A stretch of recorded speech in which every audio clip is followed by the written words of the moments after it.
2500 mètres de ligne HTA pour alimenter un transformateur de 100 kVA. 3200 mètres de ligne basse tension avec 10 lampadaires au profit de plus de 1200 habitants du village Zakekere. Contrairement à l'époque caractérisée par les premières pierres posées ici, autorités et populations accueillent favorablement un acte concret du gouvernement.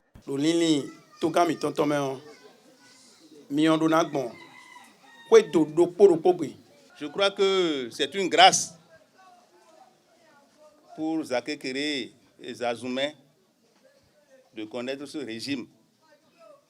Une grâce parce que tout à l'heure en venant ici, vous avez vu qu'il y a un grand château d'eau en construction qui va régler définitivement le problème de desserte en eau potable dans ces localités. Je voudrais vous assurer de l'engagement du conseil communal à accompagner les travaux du début jusqu'à leur livraison.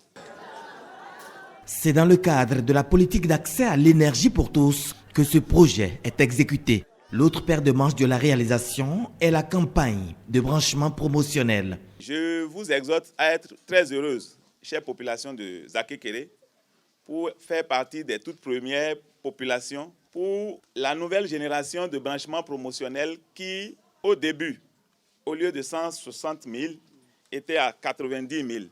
Mais ce n'est pas fini. Cette fois-ci, le chef de l'État, à travers son ministre de l'Énergie, a estimé que 90 000, c'est encore trop pour vous. Et a baissé à 50 000. Je vous exhorte, chère population de Zakekere et environ, à être les premiers à s'inscrire pour avoir son compteur.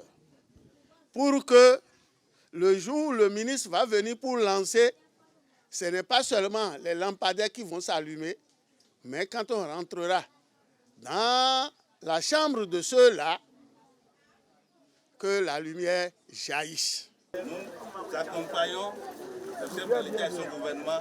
D'un coût global de près de 93 millions de francs CFA sur financement du Fonds d'électrification rurale, cette étape est la première phase d'un vaste projet d'électrification des villages Zakekere, Zazoumé et Za Agbogbomen.